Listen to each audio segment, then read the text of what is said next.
Church जाने के लिए? कितने लोगों को आपने टेस्टिमनी दिखाई है? आप हील नहीं कर सकते, आप प्रीच नहीं कर सकते, तो क्या आप वीडियो भी नहीं दिखा सकते? क्या आप वो बता भी नहीं सकते कि जहां पर परमेश्वर जिन जिन जगहों पर कार्य कर रहा है, क्या आप उनके बारे में बात भी नहीं कर सकते? इमेजिन करो, जिन रूहों को परमेश्वर ने रचा है, जिनको धरती के ऊपर भेजा है, आपको जिम्मेवारी दी है उन्हें बचाने की, मुझे जिम्मेवारी दी है आपको बताने की कि उन्हें बचाओ, और मैं भी आपके साथ बचा रहा हूं।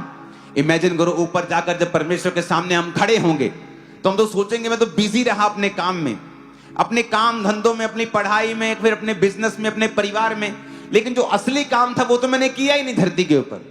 इसीलिए मोस्टली लोग आज कंटेंट नहीं है, सेटिस्फाइड नहीं है अपनी लाइफ से, वो खाली हैं अपनी लाइफ से।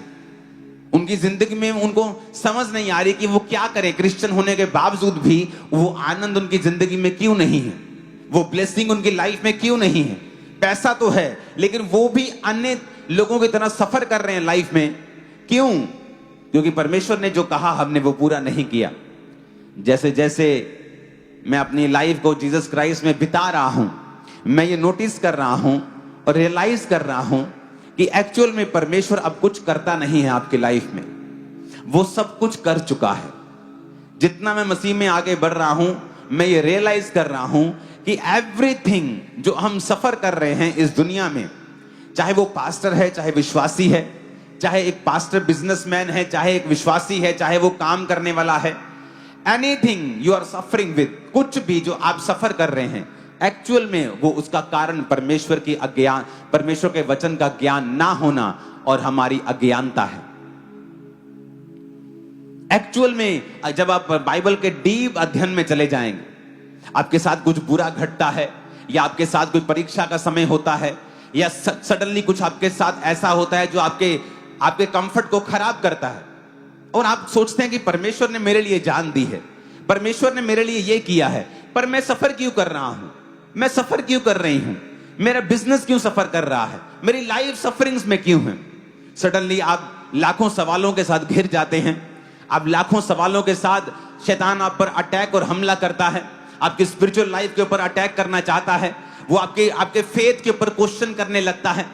सडनली आप फिर क्या महसूस करते हैं कि आपको कोई जवाब नहीं मिल रहा, जब तक आप बाइबल पकड़ के बैठते नहीं और आप परमेश्वर की आत्मा से सहायता मांगते हैं, आप प्रभु की आत्मा से हेल्प मांगते हुए जब परमेश्वर की आत्मा को बोलते हैं कि परमेश्वर तू उठ जा, लड़की उधर जा, लड़की सिर्फ उठ जा उधर, और आप कहते हैं परमेश्वर मैं क्या करूं।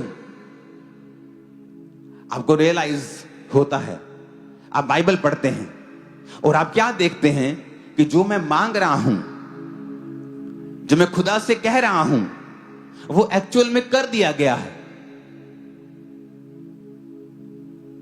अब लेकिन मेरी लाइफ में वो कैसे आए,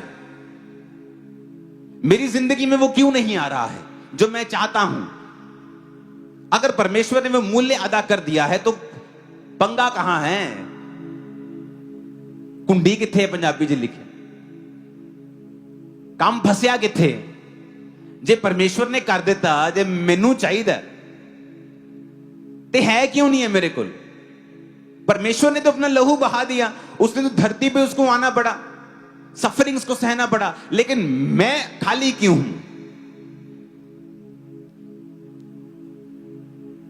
जब आपकी लाइफ में परीक्षाएं होती हैं तब आप इन क्वेश्चंस के साथ दो चीजें कर सकते हैं, या आप प्रभु से दूर हो जाते हैं क्योंकि ये आपकी सेंस से परे है, आपकी क्वेश्चनिंग, आपके जो क्वेश्चन आपके दिमाग में है, सवाल, वो आप उनका जवाब नहीं दे पा रहे हैं कि मसीह में आने के बावजूद भी मैं सफर क्यों कर रहा हूं।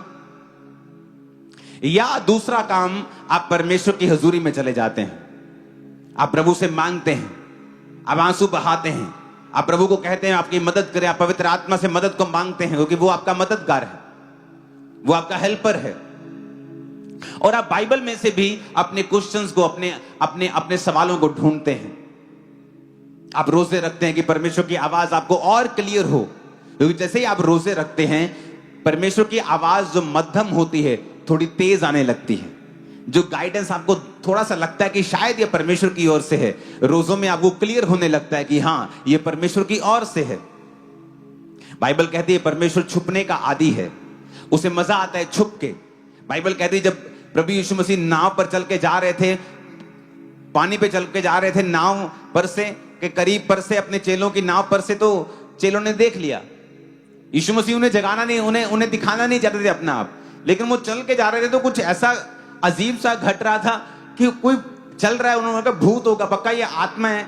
यहाँ पर स्टोरी भी है कि आत्मा यहाँ पानी में मंडराती है और हम मर जाएंगे सारे। वो डरने लगे, तो परमेश्वर ने अपने आप को जाहिर किया कि नहीं नहीं डरो मत, मैं हूं, भूत नहीं है कोई भी। तो परमेश्वर उसका एक गुण है छिपना, और वो चाहता है कि उसके बच्चे उसे ढूंढें। जैसे आप बच्चों के साथ घर में छुपन छुपाई खेलते हो ना, आप छुपते हो, आपका बच्चा आपको ढूंढता है, फिर खुश हो जाता है। परमेश्वर छुपता है और वो चाहता है कि उसके बच्चे उसे ढूंढें। वो छुपेगा कैसे? जब आपके सवालों का जवाब नहीं आएगा।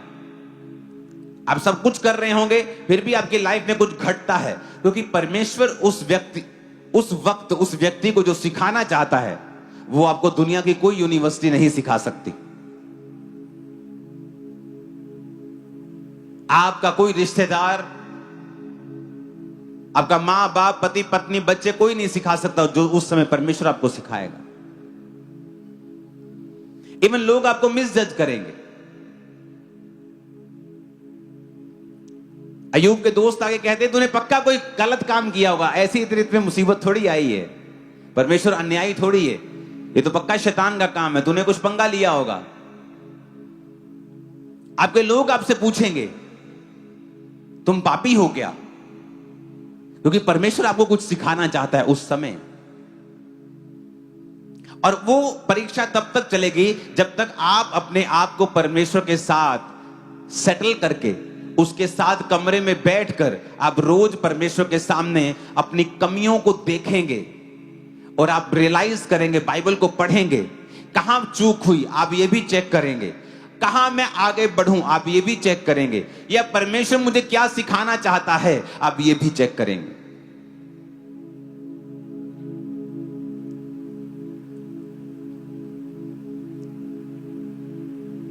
आज का जो सब्जेक्ट आप पढ़ेंगे और सुनेंगे ये बहुत इंपॉर्टेंट है आप लोगों के लिए। मोस्टली लोग इसको इग्नोर कर रहे हैं और उन्हें ये नहीं पता है कि ये चीज उनकी सफरिंग्स का कारण है, और उन्हें नहीं पता है ये बात। Very shocking, very shocking. आपको बड़ा आश्चर्य होगा।